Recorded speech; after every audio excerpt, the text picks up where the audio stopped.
एकत्र मजेत खेळ खेळू नवीन शब्द शिकू। चित्रवर्णन जत्रा। एकत्र मजेत खेळूया, खेळता खेळता चित्रे ओळखूया। बघा, जेव्हा आपण चित्रांमध्ये बोलू तेव्हा आपण नवीन शब्द शिकू। या मजेदार उपक्रमासाठी आम्ही इथे पुस्तकातील जत्रेचं चित्र घेतलं आहे।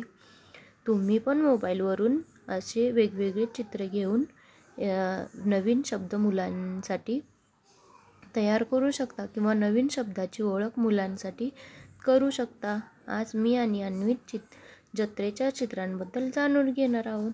चित्राबद्दल विचारताना आपल्या मुलांना प्रोत्साहित करा आणि त्यांना वेगवेगळ्या विषयाची माहिती करून द्या।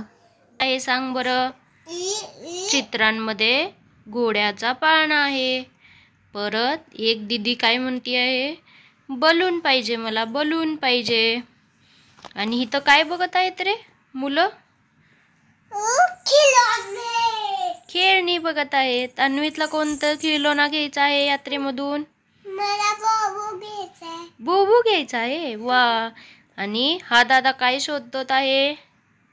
खाना। खाऊचं दुकान शोधत आहे, बघ कसा येतोय।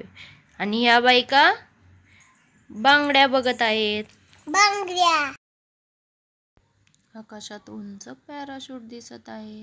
हा मोठा झोका, बघ किती मोठा झोका आहे। आणि ही दीदी काय मागत आहे? बलून मागत आहे तिच्या आईकडे। आणि हा दादा आईस्क्रीम खातो। तुला पण आईस्क्रीम आवडते ना अन्वित? हो मम्मा, मला खूप आवडते आईस्क्रीम। बघ कसे सगळे आनंदात आहेत।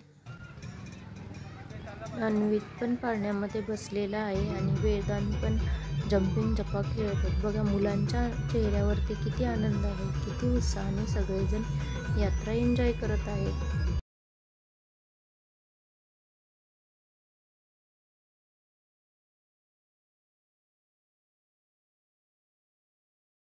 आमच्या गावातही यात्रेच्या दिवशी खूप वातावरण आनंदी असतं। खूप पाहुणेरावळे येतात, सगळ्यांच्या घरी आनंद उत्सव असतो। देवीचे मंदिरही खूप छान सजवलेले असते।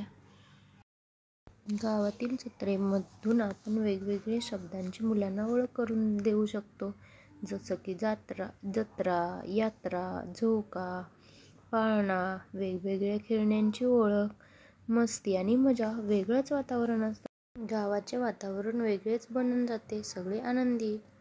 Thanks for watching video. Like करा।